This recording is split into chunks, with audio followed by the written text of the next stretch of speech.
나를 사랑하는 첫 단계, 잠재의식으로 용서하기.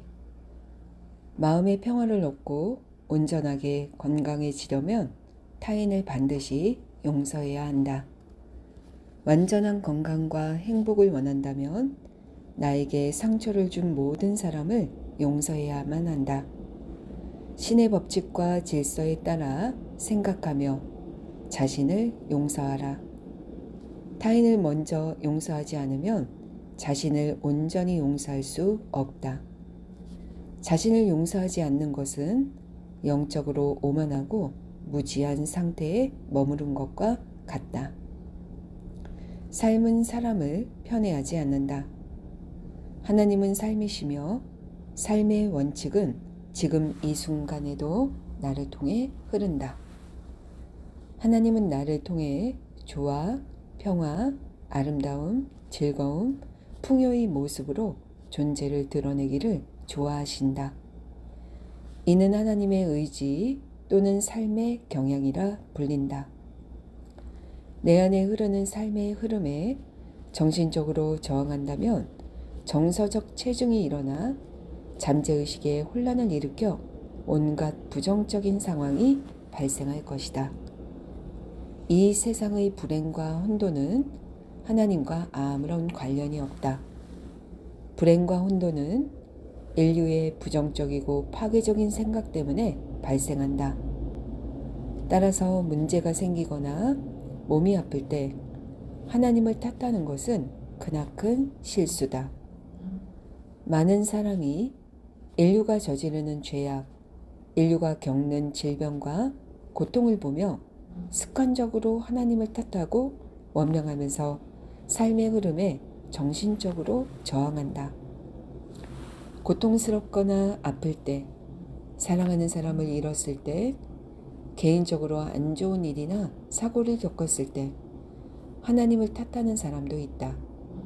이들은 하나님께 화를 내고 모든 불행이 하나님 책임이라고 믿는다. 하나님을 향해 이렇게 부정적인 생각을 품으면 자연히 잠재의식은 부정적으로 반응한다. 부정적인 사람들은 이것이 자신을 벌주는 행동임을 이해하지 못한다. 이들은 진리를 깨우쳐 부정적인 생각에서 해방되어야 한다. 자신이 아닌 타인이나 다른 힘을 향한 모든 비난, 원망, 분노를 멈춰야 한다. 그러지 않으면 건강하고 행복하며 창조적인 활동을 해나갈 수 없다. 하나님의 사랑을 머리와 마음으로 품을 때 하나님은 우리를 지켜보고 돌보시며 인도하신다. 하나님이 우리에게 힘을 주는 자애로운 아버지라는 사실을 깨달을 때 잠재의식은 비로소 하나님, 즉 삶의 원칙이라는 개념과 믿음을 받아들여 우리의 인생에 축복을 가져다 준다. 생명은 언제나 용서한다. 생명의 원칙은 한없이 용서한다. 자기 손가락을 자르는 사람도 용서한다.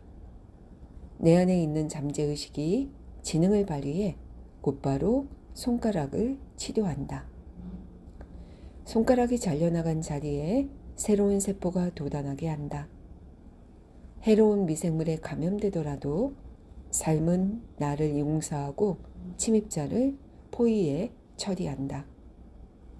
손에 화상을 입더라도 생명의 원칙은 부종과 우려를 줄여 새로운 세포, 조직, 피부를 만들어준다. 생명은 원한을 품지 않는다. 생명은 언제나 용서한다. 자연과의 조화를 생각하며 협조한다면 생명은 건강, 활력, 조화, 평화를 다시 가져다 준다. 부정적이고 해로운 기억, 괴롭고 나쁜 생각은 생명의 원칙이 내 안에서 자유롭게 흐르는 것을 방해한다. 나를 갉아먹는 죄책감을 내려놓아라. 헤디엇은 회사에서 매일 늦게까지 일했다. 자정이 넘을 때까지 퇴근하지 않는 날도 많았다. 그녀는 상사와 동료들의 칭찬을 기대했다. 하지만 그렇게 늦은 시간까지 회사에 남아있는 사람은 해리엇뿐이었기 때문에 다른 직원들은 해리엇이 유난히 열심히 일한다는 사실을 몰랐다. 한편 해리엇은 가정생활에서 심각한 문제를 겪고 있었다. 해리엇의 남편과 두 아들은 해리엇이 어떻게 생겼는지조차도 기억 못할 지경이었다. 둘째 아들이 속한 어린이 야구팀이 지역 리그 결승전에 진출했을 때 해리엇은 경기를 보러 가지 못했을 뿐 아니라 아들의 팀이 우승했는지 묻는 일조차도 잊어버렸다. 설상가상으로 주치의는 해리엇의 고혈압이 계속 심해져 위험 수준이라고 경고했다. 남편이 별거를 요구하자 해리엇은 나를 찾아왔다. 나는 그녀에게 인생에서 남편을 밀어내고 두 아들에게도 관심을 주지 않는 이유를 물었다. 그러자 그녀는 직장에서 도태되지 않기 위해 열심히 일해야 한다고 답했다. 다른 동료들도 그녀처럼 많이 일하는지 묻자 그녀는 그렇지는 않다고 인정했다. 다른 동료들이 회사에서 보내는 시간은 보통 수준인데 자기보다 더 일을 잘하는 사람은 없다고 했다. 나는 해리엇에게 그렇게 일에 몰두하는 이유를 물었다. 뭔가가 당신 속을 갉아먹고 있어요. 그러지 않으면 그렇게 열심히 일할 리가 없거든요. 무엇 때문인지는 모르겠지만 당신은 지금 자신에게 벌을 주고 있습니다. 한참 동안 내 말을 인정하지 않으며 자기의 업무 습관이 정상적이고 동료들이 게으른 거라고 주장하던 그녀는 결국 다른 일로 가슴 깊이 죄책감을 느끼고 있다고 고백했다. 15년 전 아버지가 돌아가셨을 때 유언 집행자로 지정된 해리엇은 남동생에게 돌아갈 큰 돈을 가로챘다. 왜 그러셨지요? 돈이 탐나서 그랬나요? 절대 아니에요. 제 동생은 심각한 약물 중독자예요. 상속받은 돈을 동생이 어떻게 쓸지가 훤히 보였어요. 그때는 동생이 정신을 차릴 때까지 돈을 대신 맡아주는 것뿐이라고 생각했어요. 그런데요, 나는 계속 물었다.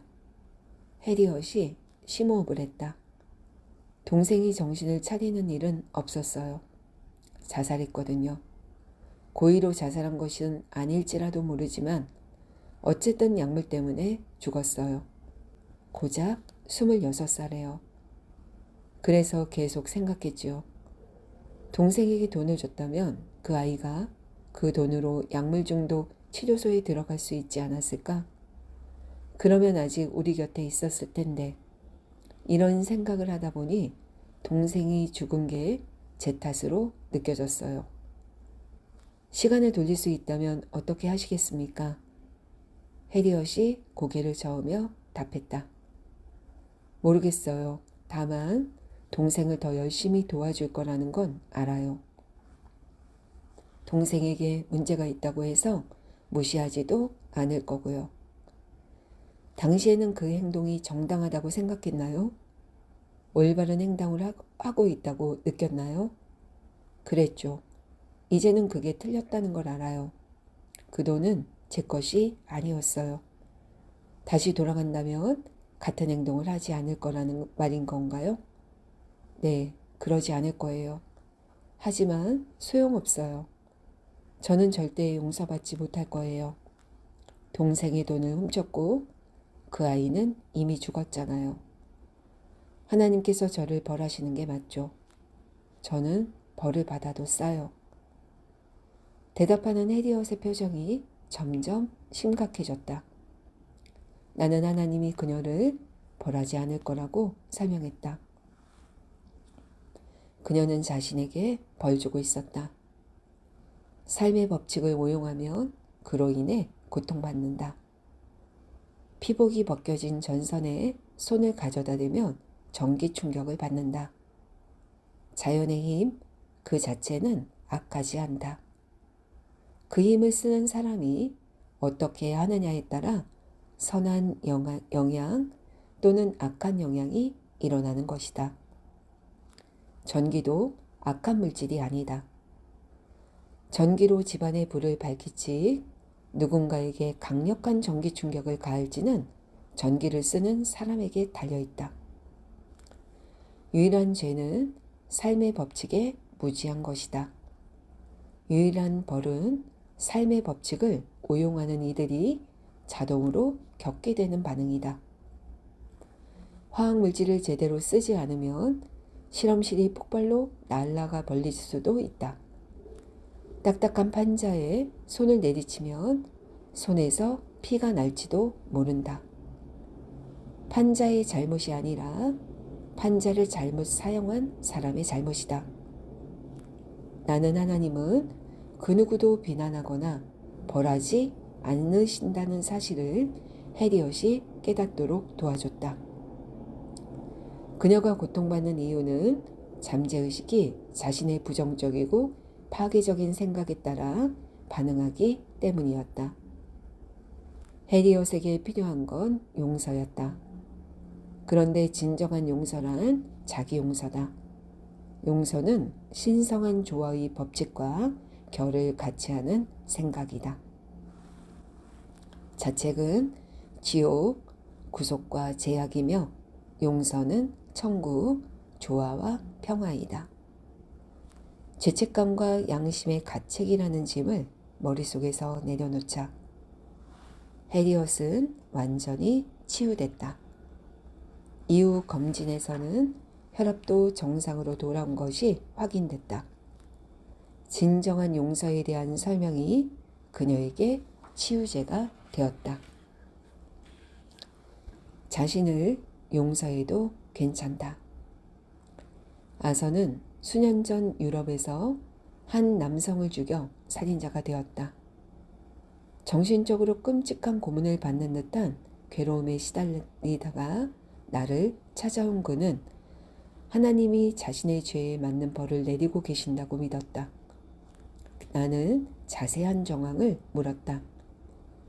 사냥을 마치고 집에 돌아온 아서는 한 남성이 자기 아내와 바람 피우고 있는 현장을 우연히 목격했다.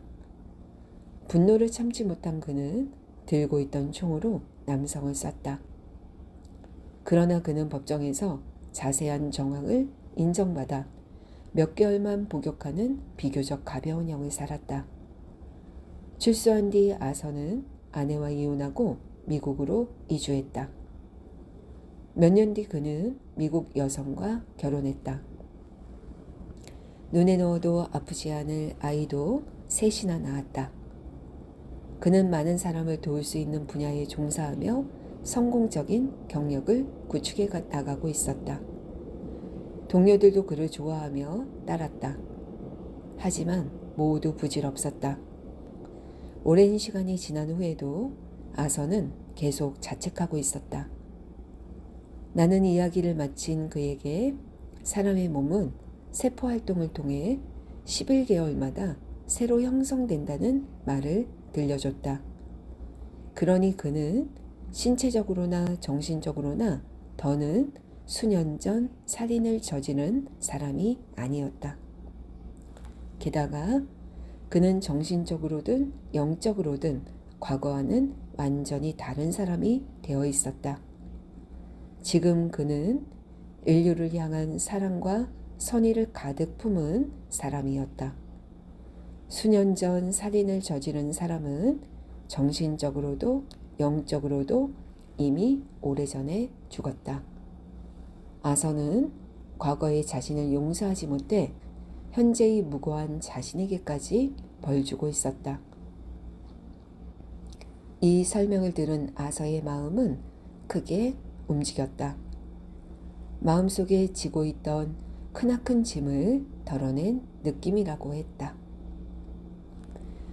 비판에 상처를 입을지 말지는 내 선택이다. 교사인 라모나는 강연이 끝난 뒤 내게 다가왔다. 최근 학교에서 어떤 발표를 했는데 한 동료 교사가 발표에 대한 비판을 가득 담은 편지를 보냈다고 했다. 동료는 라모나의 말이 너무 빠르고 발음도 부정확해 발표 내용을 알아듣기 힘들었다며 라모나의 어휘력과 작문력까지 비판했다. 동료의 말에 라모나는 상처 입고 화가 나 앙심을 품은 채 학교에서 최대한 동료를 피해 다녔다. 하지만 결국 라모나는 비판 내용 중에 대부분이 일리 있는 말이라고 인정했다. 성인 청중 앞에서 발표한 경험이 적어 발표 전 크게 긴장을 했고 발표를 마친 뒤에는 끝나서 다행이다라는 생각만 들었다고 한다. 라모나가 동료의 비판에 큰 상처를 입은 이유도 이제 막 걸음마를 배우는 아이가 왜 빨리 뛰지 못하냐고 꾸지람을 들은 것 같은 느낌이었기 때문이다. 나와 대화를 나누며 라모나는 자기가 보인 반응이 유치했다는 점을 깨달았고 동료가 보낸 편지는 자신에게 꼭 필요한 값진 내용을 담고 있다는 사실을 인정했다. 결국 라모나는 학교 근처 공립 스피치 학원에 등록해 발표력을 기르기로 했다. 동시에 라모나는 편지를 보낸 동료에게 전화를 걸어 자신의 발표를 주의 깊게 들어줘서 고맙다는 말을 전했다. 만약 라모나가 받은 편지 내용이 전혀 사실이 아니었다면 그 점을 뒷받침할 만한 타당한 근거도 있었다면 상황은 어떻게 달라졌을까? 그러면 라모나는 자신의 발표 방식이나 내용이 동료가 지닌 편견이나 미신 또는 동료의 편협한 사고를 건드렸다는 결론을 내렸을 것이다. 그런 경우라면 문제는 라모나가 아니라 편지를 보낸 동료에게 있는 것이다. 이렇게 상대방을 이해하려면 가장 먼저 동정심을 베풀어야 한다. 그 다음에는 상대방이 평화로운 마음으로 타인과 조화를 이루며 이해심을 발휘하는 사람이 되기를 빌어줘야 한다. 자신의 생각, 반응, 감정에 통달하면 상처받을 일이 없다. 감정은 나를 따른다. 나를 화나거나 짜증나게 하는 모든 생각을 거부할 힘이 내 안에 있다. 조셉 머피의 미라클 노트. 삶은 사람을 편애하지 않는다. 조화, 건강, 기쁨, 평화의 원칙에 따라 살아간다면 삶이 내 편을 들어준다.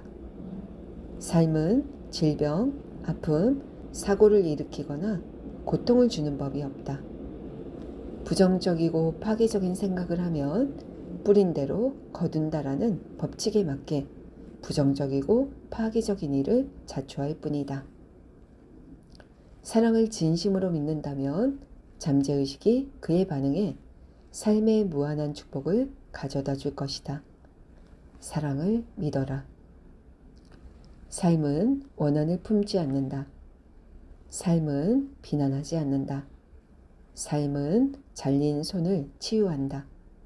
삶은 자기 손가락을 불에 태우는 사람도 용서하며 부종과 우려를 줄여 불에 탄 자리를 완전하고 완벽하게 재건한다. 죄의식을 갖는 것은 삶에 대해 잘못 생각하는 것이다. 이는 잘못된 믿음, 부정적인 생각, 자책감을 가진 사람의 잠재의식이 그 사람의 믿음, 생각, 감정에 맞게 반응하는 것뿐이다. 삶은 비난하거나 벌을 내리지 않는다. 자연의 힘 그 자체는 악하지 않다. 그 힘을 쓰는 사람이 어떻게 하느냐에 따라 그에 맞는 영향이 일어나는 것이다. 전기로 집안의 불을 밝힐 수도 있고 전기 충격을 일으켜 사람을 죽일 수도 있다. 물로 어린아이를 익사시킬 수도 있고 아이의 갈증을 해소해 줄 수도 있다. 선과 악은 사람의 마음에 담긴 생각과 목적이 무엇인지에 따라 모습을 드러낸다. 삶은 절대 벌을 내리지 않는다. 3. 우주에 대해 잘못 생각하는 사람들이 자신에게 벌을 주는 것뿐이다. 이런 사람들은 생각의 창조력을 이용해 불행을 직접 만들어낸다. 누군가 나에게 일리 있는 비판을 했다면 비판을 들은 것에 기뻐하며 그 사람에게 감사 인사를 전하라. 나의 결점을 고칠 기회를 준 사람이기 때문이다. 내 생각과 반응, 감정에 통달하면 비판에 상처받을 일이 없다. 비판을 받았다면 비판을 한 사람의 축복을 빌며 스스로에게 축복을 비는 기회로 삼아라. 인도와 올바른 행동을 구하는 기도를 하면 기도한 것을 얻는다. 기도를 통해 아주 좋은 것들만 얻고 있다는 사실을 깨달아라. 그러면 자기 연민, 비판, 증오가 사라진다. 좋은 것과 나쁜 것을 구분하는 것은 생각이다. 음식, 부, 감정 표출을 원하는 것이 사악한 행위는 아니다. 중요한 것은 그런 충동, 욕구, 욕망을 이용하는 방식이다. 음식을 먹고 싶다고 해서 꼭 살인을 저질러 빵을 훔칠 필요는 없다. 원한, 증오, 악감정, 적개심은 만병의 근원이다. 나에게 상처를 준 모든 사람에게 사랑, 사함, 기쁨, 선의를 아낌없이 쏟아 자신과 모든 일을 용서하라. 상처를 준 사람이 마음속에 떠올라도 평정심을 유지할 때까지 계속 용서하라. 용서는 주는 것이다. 마음속에 그 어떤 원한도 남지 않을 때까지 사랑, 평화, 기쁨, 지혜를 비롯한 삶의 모든 축복을 베풀어라. 베푸는 것이 바로 용서의 시금석이다. 나에게 상처를 주거나 거짓말을 한 사람, 나를 비난하며 나에게 나쁜 짓을 한 사람을 미워하고 원망하는가? 그렇다면 아직 그 사람을 용서한 게 아니다. 그 사람을 향한 증오의 뿌리가 아직 잠재의식에 남아 내 안을 헤집고 있다. 증오의 뿌리를 시들게 하는 방법은 사랑뿐이다. 그 사람의 삶에 온갖 축복이 가득하길 바라라. 무한한 지성에 귀 기울여라. 몇 년 전 동네 근처 교회에서 결혼식 주례를 서달라는 부탁을 받은 적이 있었다. 그런데 결혼식 당일 신랑이 결혼식장에 나타나지 않았다. 2시간 정도 기다려도 약혼자가 나타나지 않자 신부가 될 여성은 슬피 울었다. 여성은 내게 이렇게 말했다. 저는 하나님께 인도를 구하는 기도를 올렸었지요. 이게 그 기도의 답인지도 몰라요. 하나님은 절대 틀리지 않으시니까요. 여성은 하나님을 향한 신앙과 하나님의 선행을 향한 믿음을 되새기는 쪽으로 반응했다. 여성은 괴롭지 않았다. 결혼을 정말 하고 싶었지만 결혼이 올바른 결정은 아니었던 건지도 몰라요. 저는 저 자신뿐 아니라 약혼자와 저 둘을 위한 올바른 행동을 하게 해달라고 기도했거든요. 다른 사람이라면 미치고 팔짝 뛰며 반응할 만한 경험을 이 젊은 여인은 차분하게 받아들였다. 잠재의식 깊은 곳에 있는 무한한 지성에 귀 기울여라. 아이가 자신을 품에 안은 부모의 말을 신뢰하듯 무한한 지성이 주는 해답을 전적으로 신뢰하라. 바로 이것이 정신적 정서적 건강을 가져다주는 평안으로 향하는 지름길이다. 자신을 새롭게 보려면 잘못된 믿음을 버려라.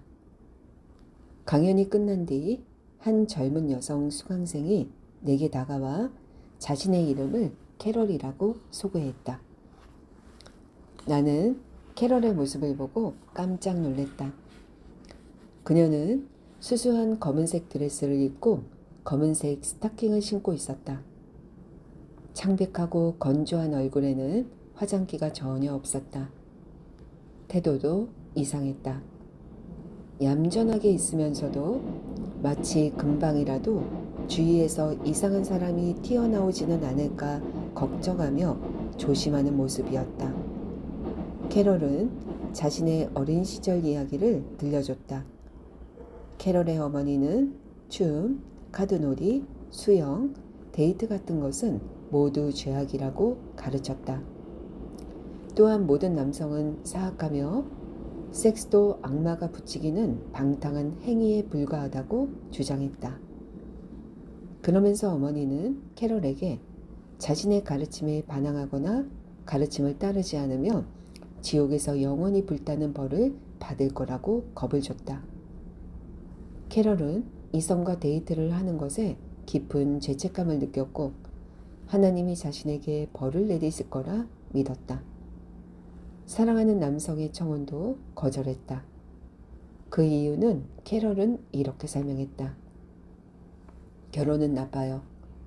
섹스는 사악하고 저도 사악한 사람이에요. 캐럴의 현재 정신 상태에서 비롯된 말이었다. 젊은 캐럴은 어머니의 믿음에서 벗어나지 못했기 때문에 죄책감에 빠질 수밖에 없었다. 어머니의 믿음에 잘못된 점이 있다는 사실을 받아들이는 것이 캐럴에게는 불가능했다. 모든 사람 안에서 자유롭게 흐르는 삶의 원칙을 캐럴은 마음속으로 인정하지 않은 채 표현을 억누르고 있었다. 나는 캐럴에게 자기 용서를 배우라고 조언했다. 용서는 무언가를 얻기 위해 버리는 것이다. 새로운 진리를 익혀 자신에 관한 판단을 새롭게 내리기 위해서는 잘못된 믿음을 모두 버려야 했다. 캐럴은 10주 동안 일주일에 한 번씩 나를 보러 왔다. 나는 지금 이 책에서 설명하는 현재의식과 잠재의식의 작동법을 캐럴에게 가르쳤다. 무지하고 미신적이며 편향된 시각을 가진 채 불만이 많은 어머니로부터 그동안 세뇌와 조정을 당했다는 사실을 점차 깨달은 캐럴은 멋진 삶을 살기 시작했다. 내 제안에 따라 캐럴은 옷차림에 신경 쓰기 시작했다. 번화가에 있는 화장품 판매장에서 메이크업도 받아보며 변신을 시도했다. 운전면허 학원에 등록하고 춤, 수영, 카드놀이도 배우고 또래 남성들과도 어울렸다. 캐럴은 가족으로부터 완전히 독립해 자기 삶을 사랑하고 소중히 여기기 시작했다. 자기 안에 갇혀있던 성격을 발견한 캐럴은 무한한 힘을 가진 잠재의식에 자신과 조화롭게 살며 평생을 함께할 동반자를 끌어당겨 달라고 기도했다. 어느 날 저녁 나와 상담을 마치고 나가던 캐럴은 문 밖에서 나를 기다리던 남성과 마주쳤다.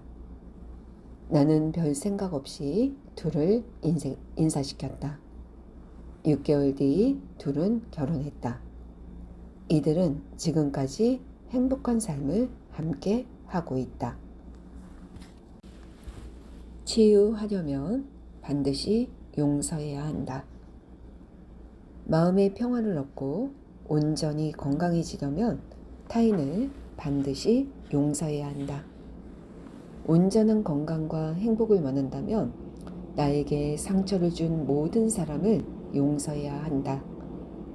신의 법칙과 질서에 따라 생각하며 자신을 용서하라.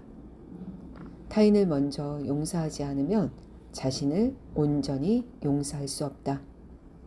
자신을 용서하지 않는 것은 영적으로 오만하고 무지한 상태에 머무르는 것과 다름없다. 오늘날 심신치유 분야에서는 타인을 향한 원망과 비난, 자책, 공격성은 관절염에서 심장병에 이르는 만병의 근원이라는 점을 강조한다. 부정적 감정에서 비롯된 스트레스는 면역 체계에 직접적인 영향을 미쳐 신체를 감염과 질병에 취약하게 만든다. 스트레스 관련 장애를 연구하는 전문가들은 상처와 피해를 받으며 학대와 기만을 당한 사람들은 자신에게 상처를 준 이들에게 원한과 증오를 품는 경우가 많다고 지적한다. 이들의 부정적인 반응은 잠재의식을 곪고 덧나게 한다. 치료책은 단 하나다. 그간 받은 상처를 모두 돌려내야 된다. 상처를 효과적으로 도려내는 가장 확실하고 유일한 방법은 용서다. 용서는 사랑이 행동으로 드러난 것. 용서의 기술에서 가장 중요한 요소는 바로 용서하려는 의지다. 타인을 진심으로 용서하려는 마음이 있다면 벌써 절반의 성과를 달성한 것이나 다름없다. 물론 타인을 용서하려면 반드시 그 사람을 좋아하거나 그 사람과 어울려 지내야 한다는 뜻은 아니다.